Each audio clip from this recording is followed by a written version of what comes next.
अस्सलाम वालेकुम स्टूडेंट्स। आज के इस वीडियो लेक्चर में हम डिस्कशन करने जा रहे हैं क्लास 10th केमिस्ट्री केपी के टेक्स्ट बुक बोर्ड पेशावर का एक चैप्टर बायोकेमिस्ट्री का एक टॉपिक ओलिगोसेकेराइड एंड पॉलीसेकेराइड। इससे पहले हमने मोनोसेकेराइड को डिस्कस किया था। उसमें हमने देखा था कि कितने एक मॉलिक्यूल है उसके अंदर कितने यूनिट्स मौजूद है और वो हाइड्रोलिसिस के बाद वो कितने यूनिट्स हमें दे सकते, तो उस बेसिस के ऊपर हम कार्बोहाइड्रेट्स की क्लासिफिकेशन करते हैं। जैसे मोनोसेकेराइड्स है वो एक मॉलिक्यूल में एक ही यूनिट मौजूद होते तो उसको हमने मोनोसेकेराइड्स का नाम दिया था। इसी तरह ये जो ओलिगोसेकेराइड्स हैं ये क्या करते हैं, ये एक मॉलिक्यूल के अंदर दो से ज़्यादा यानी 2 से लेकर 9 तक यूनिट्स इसमें हो सकते हैं। यानी हम यहाँ पे ओलिगोसेकेराइड के नाम से भी देखते हैं। ओलिगोसेकेराइड से ओलिगो का जो ये ग्रीक लैंग्वेज से ये वर्ड निकाला गया है। ओलिगो का मतलब क्या होता है, फ्यू, एंड सेकेराइड्स का मतलब होता है शुगर यानी फ्यू शुगर। यानी एक मॉलिक्यूल के अंदर हमें कुछ यूनिट्स हमें देखने को मिलते हैं, 2 से लेकर 9 यूनिट्स हमें इसमें देखने को मिल सकते हैं। कहते हैं कार्बोहाइड्रेट्स विच ऑन हाइड्रोलिसिस यानी reaction with water gives 2 to 9 molecules of monosaccharides और simple sugars are called oligosaccharides.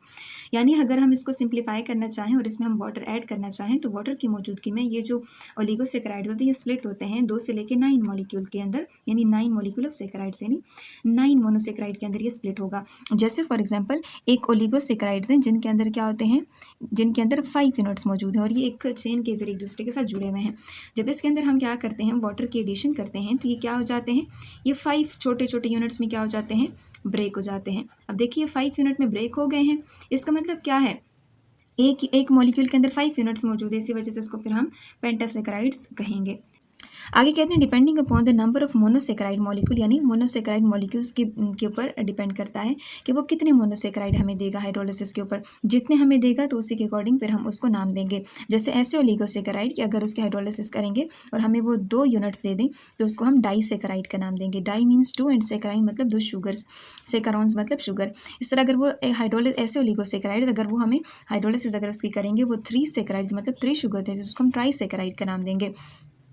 अगर हमें 4 दे तो टेट्रासेकेराइड्स का नाम देंगे। ये जो डाई ट्राई वगैरह होते हैं ये हमें किस चीज़ के बारे में बताते हैं, ये मोनोसेकेराइड यूनिट हमें बताते हैं। जब इसको हाइड्रोलिसिस करेंगे ओलिगोसेकेराइड्स की जब हम हाइड्रोलिसिस करेंगे तो वो जितने हमें यूनिट देंगे ना, जितने मोनोसेकेराइड यूनिट देंगे उसी के मुताबिक हम उसको डाई ट्राई टेट्रा वगैरह इसको हम ये प्रीफिक्सेस उसके साथ लगाएंगे। कहते हैं ओलिगोसेकेराइड्स जो होती हैं वाइट क्रिस्टलाइन सॉलिड होते हैं और ये वाटर के अंदर इजीली सॉल्युबल होते हैं। देखो हमने क्रिस्टलाइन सॉलिड को देखा था, ये वो सॉलिड होते हैं कि जिनके अंदर जो पार्टिकल्स की अरेंजमेंट होती है वो फिक्स पोजीशन के ऊपर होती है, रेगुलर अरेंजमेंट उसके अंदर होती है, ठीक है। और ये क्या होती हैं, वाटर सॉल्युबल होते हैं, पानी के अंदर ईजिली डिजोल्व हो सकते हैं। ये टेस्ट में उनका जो टेस्ट है वो स्वीट होता है। अब कहते हैं जो इंपॉर्टेंट मेंबर ऑफ ओलिगोसेकेराइड है वो क्या है, वो डाईसेकेराइड्स हैं। और उसमें कौन कौन से, एक है सुक्रोज है, ठीक है। इस तरह लेक्टोज भी आ सकता है, माल्टोज भी आ सकता है, आगे हम देखेंगे। इंपॉर्टेंट वन जो है वो क्या है, वो सुक्रोज है। अब अगर सुक्रोज के हाइड्रोलिसिस करेंगे ना, मगर अगर इसके अंदर वाटर हम ऐड करेंगे तो ये 2 मॉलिक्यूल हम देंगे। चूँकि ये एक यूनिट के अंदर एक मॉलिक्यूल के अंदर 2 यूनिट्स हमें मिल रहे हैं तो इस तरह के सेकेराइड्स को फिर हम क्या नाम देंगे, डाईसेकेराइड्स का नाम देंगे। और अगर इसी सुक्रोज के हाइड्रोलिसिस करेंगे ना तो हमें 2 यूनिट्स कौन कौन से मिलेंगे, एक मॉलिक्यूल ग्लूकोज का मिलेगा और एक मॉलिक्यूल कौन सा मिलेगा, फ्रक्टोज का मिलेगा। देखो दोनों का मॉलिक्यूलर फार्मूला सेम है, बस दोनों का स्ट्रक्चरल फार्मूला क्या है, डिफरेंट है। दोनों के बीच में जो फंक्शनल ग्रुप है वो डिफरेंट है। जैसे ग्लूकोज के अंदर एल्डिहाइडिक फंक्शनल ग्रुप होता है और फ्रक्टोज के अंदर कीटोनिक फंक्शनल ग्रुप होता है। इस तरह जो लेक्टोज है ये हमें क्या देगा, ये हमें ग्लूकोज और गैलेक्टोज देगा, ठीक है। ये भी दोनों क्या है, दो यूनिट्स दे रहा है, तो ये भी क्या है, डाईसेकेराइड है।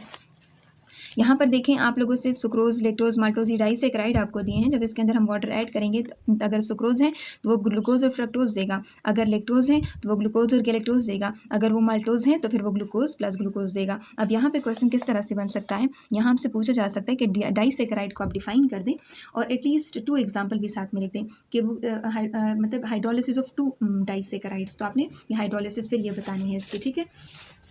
अब यहाँ पर इन्होंने एक टॉपिक दिया है ग्लाइकोसिडिक लिंकेज। ग्लाइकोसिडिक लिंकेज किस चीज़ को कहते हैं, कहते हैं ग्लाइकोसिडिक लिंकेज और the glycosidic bond is the link between the rings of an oligosaccharides और पॉलीसेकेराइड। देखो हमने कहा ना कि ओलिगोसेकेराइड्स जो हैं उसके अंदर छोटे छोटे यूनिट्स मोनोसेकेराइड यूनिट एक दूसरे के साथ जुड़े होते हैं, तो वो एक स्पेशलाइज्ड बॉन्ड के जरिए एक दूसरे के साथ जुड़े होते हैं और उस स्पेशलाइज्ड बॉन्ड को हम क्या नाम देते हैं, ग्लाइकोसिडिक लिंकेज और ग्लाइकोसिडिक बॉन्ड इसको नाम देते हैं। जैसे यहाँ पे आप देख सकते हैं किस तरह से इस बॉन्ड की फॉर्मेशन होती है, हमारे पास 2 यूनिट्स हैं, ठीक है, मतलब 2 मोनोसेकेराइड्स यूनिट आते हैं और इन दोनों के बीच में बॉन्ड की फॉर्मेशन हो रही है। तो वो कहाँ कैसे होगी? जो ग्लूकोज है इसके फर्स्ट कार्बन के ऊपर क्या होगा? OH, और दूसरा जो फ्रक्टोज है उसके पहले कार्बन के ऊपर क्या आएगा? हाइड्रोजन, ठीक है, सॉरी सेकंड कार्बन के ऊपर आएगा हाइड्रोजन। तो ये दोनों क्या करेंगे? वाटर की सूरत में क्या कर लेंगे? बाहर निकल जाएंगे और इस यहाँ पे इन दोनों के बीच में एक बॉन्ड की जनरेशन हो जाएगी और इस बॉन्ड को फिर हम क्या नाम देंगे? ग्लाइकोसिडिक बॉन्ड का नाम देंगे। देखिए 2 रिंग्स एक दूसरे के साथ जुड़ चुके हैं एक स्पेशलाइज्ड बॉन्ड के जरिए और इस बॉन्ड को फिर हम क्या नाम देंगे?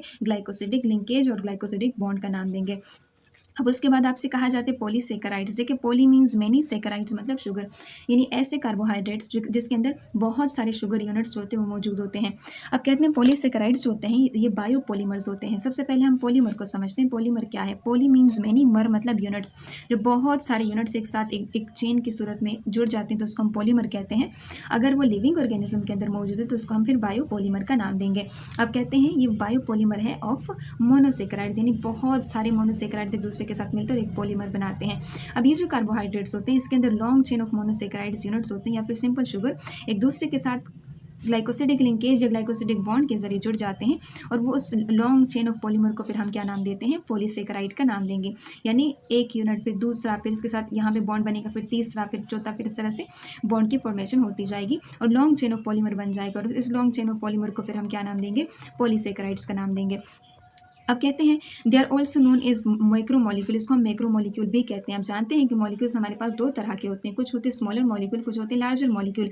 अब स्मॉलर मॉलिक्यूल जो होते हैं यानी वो मॉलिक्यूल जो साइज में छोटे हैं उसको माइक्रोमोलिक्यूल कहते हैं, जैसे वाटर मॉलिक्यूल है, ठीक है, या हम कार्बन डाइऑक्साइड की बात करते हैं तो ये स्मॉलर मॉलिक्यूल होते हैं। कुछ ऐसे होते हैं जो कि साइज में बड़े मॉलिक्यूल होते हैं उसको हम मैक्रोमोलिक्यूल कहते हैं, जैसे कि ये पॉलीसेकेराइड्स हैं, जिसमें आपके पास एग्जाम्पल है स्टार्च, ग्लाइकोजन, सेलुलोज, ये क्या है? ये लार्जर मॉलिक्यूल्स होते हैं। अब इसके प्रॉपर्टीज जो है ये मोनोसेकेराइड और ओलिगोसेकेराइड से कम्प्लीटली डिफरेंट है। जैसे हमने कहा था ना कि मोनोसेकेराइड और ओलिगोसेकेराइड जो होती हैं क्रिस्टलाइन सॉलिड होते हैं, ये जो पॉलीसेकेराइड्स होते हैं ये अमरफस सॉलिड्स होते हैं, यानी इसकी कोई खास शेप जो एटम की जो अरेंजमेंट होगी ना वो फिक्स पोजीशन के ऊपर नहीं होगी। जैसे हमने कहा था ना ये स्वीट इन टेस्ट होती है, मीठे होते हैं, ये इसके टेस्टलेस होते हैं, इसका कोई टेस्ट नहीं होता। अगर ये हमने ये कहा था ना ये वाटर सॉल्युबल होते हैं, पानी के अंदर ईजिली डिजोल्व हो जाते हैं, ये क्या होते हैं? ये पानी के अंदर डिजोल्व नहीं होते, तो आमतौर पर इसको हम नॉन शुगर भी कह सकते हैं क्योंकि ये टेस्टलेस, इसका कोई टेस्ट नहीं होता, इसी वजह से इसको हम नॉन शुगर भी कह सकते हैं। कहते हैं they have high molecular weight, इनका मॉलिकुलर मास जो होता है वो बहुत ज़्यादा होता है। कंसिस्ट ऑफ 100 और more than monosaccharide units join together through glycosidic bond. अब देखो कहते हैं इसमें 100 से ज़्यादा मोनोसेकेराइड यूनिट एक दूसरे के साथ जुड़ जाते हैं एक ग्लाइकोसिडिक लिंकेज के जरिए, और जब इसकी हम हाइड्रोलिसिस करेंगे ना, मतलब वाटर इसके अंदर ऐड करेंगे तो नंबर ऑफ यूनिट्स होंगे हमें मोनोसेकेराइड यूनिट फिर हमें मिलेंगे, ठीक है। सो आपसे ये पूछा जा सकता है कि जो पॉलीसेकेराइड्स होते हैं उसमें कितने यूनिट्स हो सकते हैं मैक्सिमम? जैसे हमने ओलिगोसेकेराइड में कहा था ना कि 2 से लेकर 9 तक हो सकते हैं उसमें यूनिट्स, यहाँ पे 100 या फिर 100 से भी ज़्यादा यूनिट्स उसमें आ सकते हैं। अब ये तो हमने पढ़ लिया पॉलीसेकेराइड्स की प्रॉपर्टीज़। जैसे कार्बोहाइड्रेट का इन्होंने यहाँ पे आप लोगों को बताया है क्लासिफिकेशन आपको बताई है।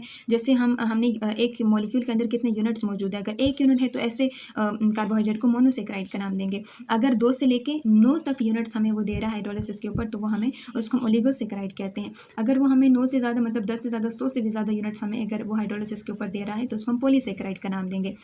हमने कहा था कि मोनोसेकेराइड को कार्बन की तादाद के बेसिस के ऊपर मुख्तलिफ इसमें क्लासेस में हम क्लासीफाई करते हैं। कुछ होती है ट्रायोसिस जिसके अंदर 3 कार्बन मौजूद होते हैं, टेट्रोसिस जिसके अंदर 4 कार्बन, इस तरह पेंटोसिस जिसके अंदर 5, और इसके एग्जांपल हमारे पास क्या है? राइबोज। हेक्सोसिस जो होते हैं इसके अंदर 6 कार्बन होते हैं, इसके एग्जांपल हमारे पास क्या है? ग्लूकोज और फ्रक्टोज। और हेप्टोसिस जो होते हैं इसके अंदर 7 कार्बन मौजूद होते हैं। अगर हम ओलिगोसेकेराइड की बात करते हैं तो ओलिगोसेकेराइड जो ह्यूमन में आमतौर पर हमें देखने को मिलता है, जो ह्यूमन उसको यूज़ कर सकता है, वो कौन कौन से? वो डाइसेकेराइड एंड ट्राइसेकेराइड्स हैं। डाइसेकेराइड जो मोस्ट इंपॉर्टेंट है वो है सुक्रोज, माल्टोज, और उसके बाद तीसरा भी हमने देखा था वो क्या था? लेक्टोज। हमने कहा था सुक्रोज जो होती है डाइसेकेराइड है, मतलब अगर इसको हम एक तरह से वाटर के अंदर डालेंगे ना तो हमें ये 2 यूनिट्स देगा। सुक्रोज है तो वो ग्लूकोज और फ्रक्टोज देगा, माल्टोज है तो 2 ग्लूकोज मिलेंगे, लेक्टोज है तो 1 ग्लूकोज और गैलेक्टोज मिलेगा, और ट्राइसेकेराइड हमें 3 शुगर यूनिट्स फिर हमें देंगे अगर इसकी हाइड्रोलिसिस हम करेंगे। इसी तरह पॉलीसेकेराइड की हम बात करते हैं। सो पॉलीसेकेराइड मीन्स यानी बहुत सारे शुगर्स।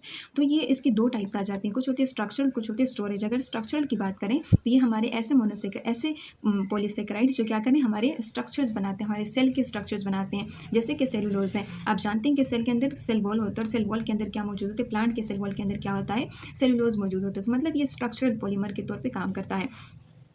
इसी तरह यहाँ पे अगर हम स्टोरेज की बात करें तो ऐसे कौन से कार्बोहाइड्रेट्स हैं, ऐसे कौन से पॉलीसेकेराइड्स हैं जो कि हमारी बॉडी के अंदर या फिर किसी भी ऑर्गेनिज्म की बॉडी के अंदर स्टोरेज का काम करते हैं, जो कि जो फ्यूल होता है उसको स्टोर करते हैं, एनर्जी को स्टोर करता है। जैसे यहाँ पे देखिए स्टार्च और ग्लाइकोजन है, तो ये स्टोरेज पॉलीसेकेराइड्स हैं। स्टार्च जो होती है प्लांट के अंदर स्टोर होता है, जो मोनोसेक्राइड्स होते हैं ये स्टार्च की सूरत में स्टोर होते हैं प्लांट्स के अंदर, जैसे पोटैटोज हो गए या बाकी सीरियल्स वगैरह हो गई। और जो ग्लाइकोजन होते हैं ना हमारे जो ह्यूमंस होते हैं उसके जो मसल के अंदर स्टोर होता है ना ग्लूकोज, वो कौन सा होता है, वो ग्लूकोज ग्लाइकोजन की सूरत में स्टोर होता है। फिर एक दफ़ा जब हम बहुत सारा खाना खा लेते हैं तो फिर क्या होता है, ग्लाइकोजन की सूरत में ग्लूकोज स्टोर हो जाता है। फिर जब हमें ज़रूरत पड़ती है फिर ये ग्लाइकोजन वापस से ग्लूकोज में कन्वर्ट हो जाता है। ठीक है, सो ये पूरा प्रोसेस, ये पूरा क्लासिफिकेशन हमें दी हुई है। अब हम टिडबिट की तरफ जाते हैं। टिडबिट में हमें क्या बताया गया है, कहते हैं studies have shown that honey has some quick absorption and long lasting energy burst